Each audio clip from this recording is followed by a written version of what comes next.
शांति। आज हम सुनेंगे 23 अक्टूबर 2022 के बाबा के मधुर महावाक्य। यह मुरली रिवाइज मुरली है 13 अक्टूबर 1992 की।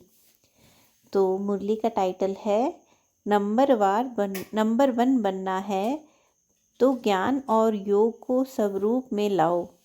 नंबर 1 बनना है तो ज्ञान और योग को स्वरूप में लाओ। आज सत शिक्षक अपनी श्रेष्ठ शिक्षा धारण करने वाले गॉडली स्टूडेंट्स को देख रहे हैं कि हर एक ईश्वरीय विद्यार्थी ने इस ईश्वरीय शिक्षा को कहाँ तक धारण किया है। पढ़ाने वाला एक है, पढ़ाई भी एक है, लेकिन पढ़ाई पढ़ने वाले पढ़ाई में नंबरवार हैं। हर रोज़ का पाठ मुरली द्वारा हर स्थान पर एक ही सुनते हैं, अर्थात एक ही पाठ पढ़ते हैं। मुरली अर्थात पाठ हर स्थान पर एक ही होता है। डेट का फ़र्क हो सकता है, लेकिन मुरली वही होती है। फिर भी नंबरवार क्यों? बाबा पूछ रहे हैं कि नंबर किस लिए होते हैं। पापा कहते हैं क्योंकि इस ईश्वरीय पढ़ाई पढ़ने की विधि सिर्फ सुनना नहीं है, लेकिन हर महावाक्य स्वरूप में लाना है। तो सुनना सबका एक जैसा है, लेकिन स्वरूप बनने में नंबरवार हो जाते हैं। लक्ष्य सभी का एक ही रहता है कि मैं नंबर 1 बनूं। ऐसा लक्ष्य है ना? लक्ष्य नंबर 1 का है, लेकिन रिजल्ट नंबरवार हो जाते हैं, क्योंकि लक्ष्य को लक्षण में लाना, इसमें लक्ष्य और लक्षण दोनों में फ़र्क पड़ जाता है। पापा कहते हैं कि स्वरूप बनने में, लक्षण धारण करने में फ़र्क पड़ जाता है, इसलिए नंबरवार बन जाते हैं। इस पढ़ाई में सब्जेक्ट भी ज़्यादा नहीं है। 4 सब्जेक्ट को धारण करना इसमें मुश्किल क्या है? और चारों ही सब्जेक्ट का 1-2 के साथ संबंध है। अगर एक सब्जेक्ट ज्ञान संपूर्ण विधि पूर्वक धारण कर लो, अर्थात ज्ञान के एक एक शब्द को स्वरूप में लाओ, तो ज्ञान ही मुख्य 2 शब्दों का, जिसको रचयिता और रचना व अल्फ और बे कहते हो। रचयिता बाप की समझ आ गई, अर्थात परमात्म परिचय संबंध स्पष्ट हो गया, और रचना अर्थात पहली रचना मैं श्रेष्ठ आत्मा हूँ। दूसरा, मुझ आत्मा का इस बेहद की रचना, अर्थात इस बेहद के ड्रामा में सारे कल्प में क्या क्या पार्ट है। यह सारा ज्ञान तो सभी को है ना, लेकिन श्रेष्ठ आत्मा स्वरूप बन हर कर्म श्रेष्ठ, हर समय श्रेष्ठ पाठ बजाना, इसमें कभी याद रहता है, कभी भूल जाते हैं। अगर इन 2 शब्दों का ज्ञान है, योग भी इन 2 शब्दों के आधार पर है ना। ज्ञान से योग का स्वतः ही संबंध है। जो ज्ञानी तो आत्मा है, वह योगी तो आत्मा अवश्य ही है। तो ज्ञान और योग का संबंध हुआ ना। और जो ज्ञानी और योगी होगा, उसकी धारणा श्रेष्ठ होगी या कमज़ोर होगी? श्रेष्ठ स्वतः होगी ना, सहज होगी ना, कि धारणा में मुश्किल होगी? तो जो ज्ञानी तू आत्मा, योगी तू आत्मा है, वह धारणा में कमज़ोर हो सकता है? नहीं। होते तो हैं, तो ज्ञान योग नहीं है ज्ञानी, लेकिन ज्ञानी तू आत्मा वह स्थिति नहीं है। योग लगाने वाले हैं, लेकिन योगी जीवन वाले नहीं हैं। जीवन सदा होती है और जीवन नेचुरल होती है। योगी जीवन अर्थात ओरिजिनल नेचर योगी की है। 63 जन्मों के विस्मृति के संस्कार व कमजोरी के संस्कार ब्राह्मण जीवन में कहाँ कहाँ मूल नेचर बन पुरुषार्थ में विघ्न डालते हैं। कितना भी समय दूसरा अटेंशन खिंचवाता है कि यह परिवर्तन करो, वह स्वयं समझते हैं कि यह परिवर्तन होना चाहिए, लेकिन जानते हुए भी, चाहते हुए भी क्या कहते हो? चाहते तो नहीं हैं, लेकिन मेरी नेचर है यह, मेरा स्वभाव है यह। तो नेचर नेचुरल हो गई ना, किसके बोल में व व्यवहार में ज्ञान संपन्न व्यवहार व योगी जीवन प्रमाण व्यवहार व बोल नहीं होते हैं तो क्या कहते हैं? यही बोल बोलेंगे कि मेरा नेचुरल बोल ही ऐसा है, बोलने का टोन ही ऐसा है। वह कहेंगे मेरी चाल चलन ही ऑफिशियल व गंभीर है। नाम अच्छे बोलते हैं, जोश नहीं है, लेकिन ऑफिशियल है। तो चाहते भी हैं, समझते भी नेचर नेचुरल वर्क करती रहती है। इसमें मेहनत नहीं करनी पड़ती। इसलिए जो ज्ञानी जीवन व योगी जीवन में रहते हैं तो ज्ञान और योग संपन्न हर कर्म नेचुरल होते हैं। अर्थात ज्ञान और योग यही इनकी नेचर बन जाती है और नेचर बनने के कारण श्रेष्ठ कर्म युक्ति युक्त कर्म नेचुरल होते रहते हैं। तो समझा, नेचर नेचुरल बना देती है। तो ज्ञान और योग मूल नेचर बन जाएं, इसको कहा जाता है ज्ञानी जीवन, योगी जीवन वाला। ज्ञानी सभी हो, योगी सभी हो, लेकिन अंतर क्या है? एक है ज्ञान सुनने सुनाने वाले, यथाशक्ति जीवन में लाने वाले। दूसरे हैं ज्ञान और योग को हर समय अपने जीवन की नेचर बनाने वाले।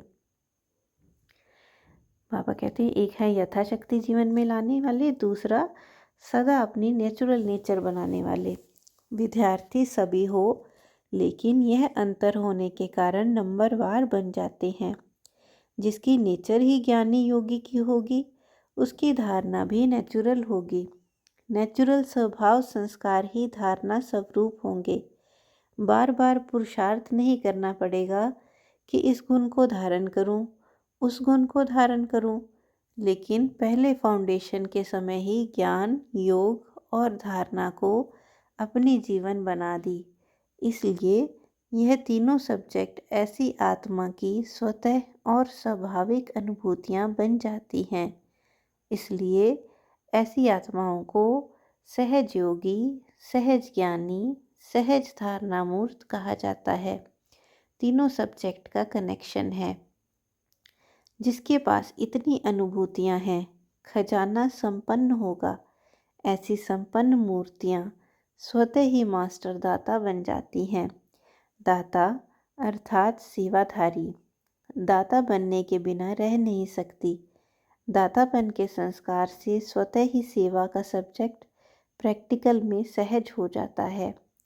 तो चारों का ही संबंध हुआ ना। कोई कहे कि मेरे में ज्ञान तो अच्छा है, लेकिन धारणा की कमी है, तो उसको ज्ञानी कहा जाएगा? ज्ञान तो दूसरों को भी देते हो ना, तो जब तब है तब तो देते हो। एक है समझना, दूसरा है स्वरूप में लाना। समझने में सभी होशियार हैं, समझाने में भी सभी होशियार हैं, लेकिन नंबर 1 बनना है तो ज्ञान और योग को स्वरूप में लाओ। फिर नंबरवार नहीं होंगे, लेकिन नंबर 1 होंगे। तो सुनाया कि आज सत शिक्षक अपने चारों ओर के ईश्वरीय विद्यार्थियों को देख रहे थे। तो क्या देखा?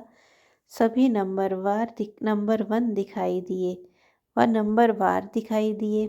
क्या रिजल्ट होगी? वह समझते हो कि नंबर 1 तो एक ही होगा, हम तो नंबरवार में ही आएंगे। फर्स्ट डिवीज़न में तो आ सकते हो ना। बाबा कहते फर्स्ट पोजीशन तो एक ही होती है, पर फर्स्ट डिवीज़न में तो आ सकते हो ना, उसमें एक नहीं होता। तो चेक करो अगर बार बार किसी भी बात में स्थिति ऊपर नीचे होती है, अर्थात बार बार पुरुषार्थ में मेहनत करनी पड़ती है, इससे सिद्ध है कि ज्ञान के मूल सब्जेक्ट के 2 शब्द रचता और रचना की पढ़ाई को स्वरूप में नहीं लाया है। जीवन में मूल संस्कार के रूप में व मूल नेचर के रूप में व सहज स्वभाव के रूप में नहीं लाया है। ब्राह्मण जीवन का नेचुरल स्वभाव संस्कार ही योगी जीवन, ज्ञानी जीवन है। जीवन अर्थात निरंतर याद। 8 घंटा जीवन है, फिर 4 घंटा नहीं, ऐसा नहीं होता।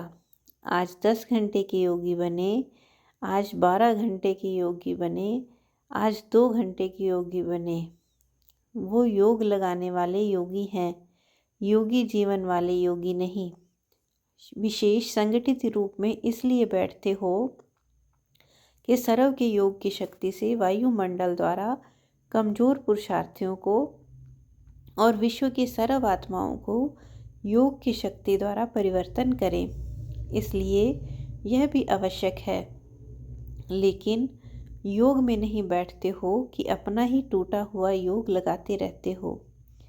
संगठित शक्ति यह भी सेवा के निमित्त है। लेकिन योग भट्टी इसलिए नहीं रखते हो कि मेरा कनेक्शन फिर से जुट जाए। अगर कमज़ोर हो तो इसलिए बैठते हो। और योगी तो आत्मा हो तो मास्टर सर्वशक्तिवान बन, मास्टर विश्व कल्याणकारी बन, सर्व को सहयोग देने की सेवा करते हो। तो पढ़ाई अर्थात स्वरूप बनना। अच्छा, आज दिवाली मनाने आए हैं। मनाने का अर्थ क्या है? दीपावली में क्या करते हो? दीप जलाते हो। आजकल तो लाइट जलाते हैं। और लाइट पर कौन आते हैं? परवाने। और परवानों की विशेषता क्या होती है? फिदा होना। तो दीपावली मनाने का अर्थ क्या हुआ? तो फिदा हो गए हो या आज होना है।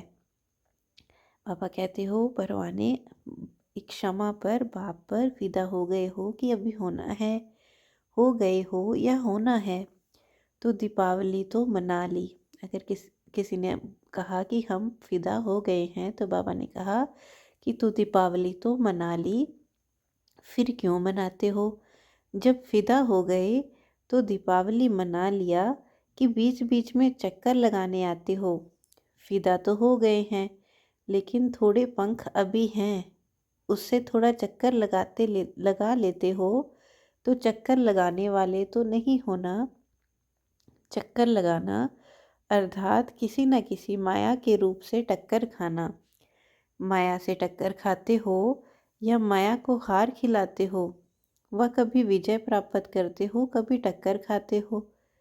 दीपमाला यह अपना ही यादगार मनाते हो। आपका यादगार है ना कि मनुष्य मुख्य आत्माओं का यादगार है? आप देखने वाले हो, आप सबका यादगार है। इसलिए आजकल बहुत अंदाज में दीपक के बजाय छोटे छोटे बल्ब जगा देते हैं। दीपक जगाएंगे तो संख्या फिर भी उससे कम हो जाएगी, लेकिन आपकी संख्या तो बहुत है ना, तो सभी की याद में अनेक छोटे छोटे बल्ब जगमगा देते हैं, तो अपना यादगार मना रहे हैं।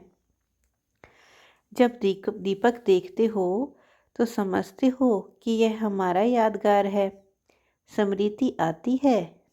यही संगम युग की विशेषता है, जो चैतन्य दीपक अपना जड़ यादगार दीपक देखते हैं। चैतन्य में स्वयं हो और जड़ यादगार देख रहे हो। ऐसे तो जिस दिन दीपावली मनाओ उस दिन ही वास्तविक तिथि है। यह तो दुनिया वालों ने तिथि फिक्स की है, लेकिन आपकी तिथि अपनी है। इसलिए जिस दिन आप ब्राह्मण मनाओ वही सच्ची तिथि है। इसलिए कोई भी तिथि फिक्स करते हैं तो किससे पूछते हैं? ब्राह्मणों से निकालते हैं। तो आज बाप दादा सभी देश विदेश के सदा जगे हुए दीपकों की दीपमाला की मुबारक दे रहे हैं, बधाई दे रहे हैं। दीपावली मुबारक अर्थात मालामाल संपन्न बनने की मुबारक।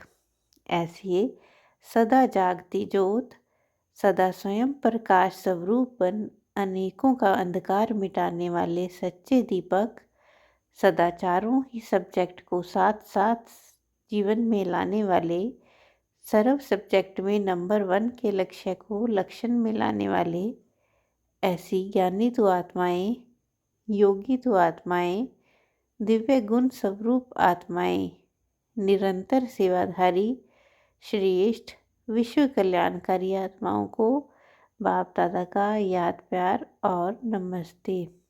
अव्यक्त बाबा से पार्टियों ने मुलाकात की पर्सनल। तो बाबा कह रहे हैं, खुश नसीब वह है जिसके चेहरे और चलन से खुशी की झलक दिखाई दे। सभी अपने को सदा खुश नसीब आत्माएं समझते हो। खुश नसीब आत्माओं की निशानी क्या होगी? उनके चेहरे और चलन से सदा खुशी की झलक दिखाई देगी। चाहे कोई स्थूल कार्य कर रहे हों, साधारण काम कर रहे हों, लेकिन हर कर्म करते खुशी की झलक दिखाई दे। इसको कहते हैं निरंतर खुशी में मन नाचता रहे। ऐसे सदा रहते हो या कभी ये बहुत खुश रहते हो, कभी कम?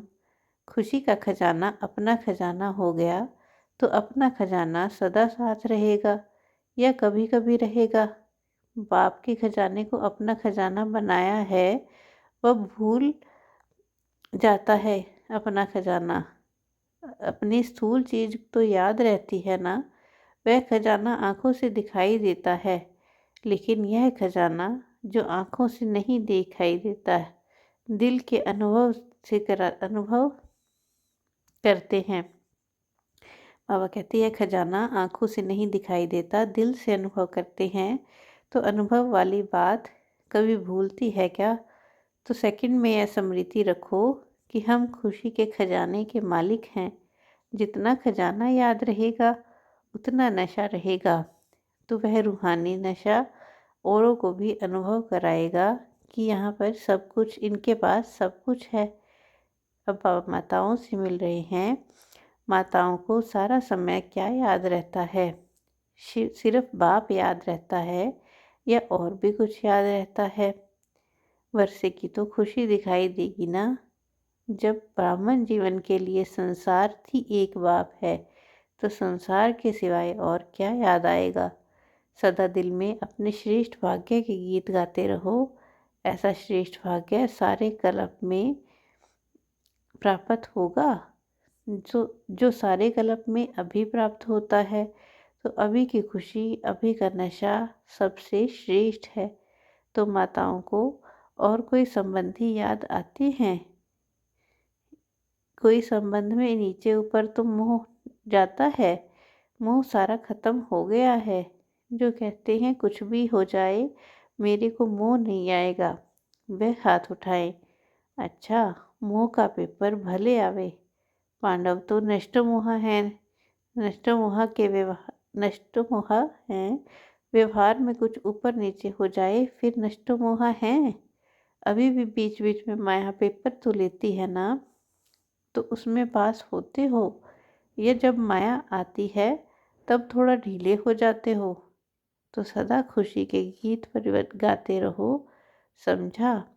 कुछ भी चला जाए लेकिन खुशी नहीं जाए।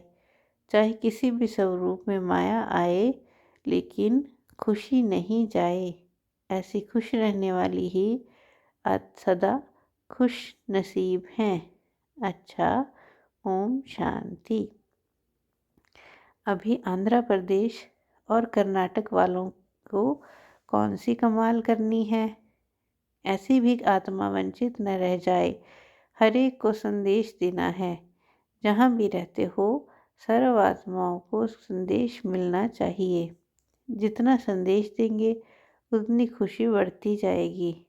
वरदान है, उमंग उत्साह के आधार पर सदा उड़ती कला का अनुभव करने वाले हिम्मतवान भव।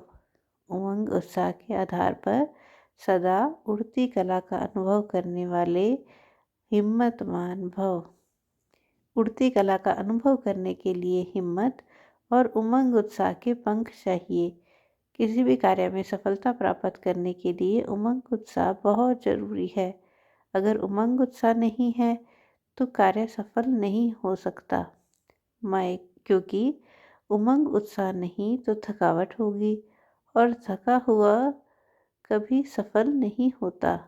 इसलिए हिम्मतवान के उमंग उत्साह के आधार पर उड़ते रहो तो मंजिल पर पहुंच जाएंगे। तो वरदान था की उड़ती कला का अनुभव करने के लिए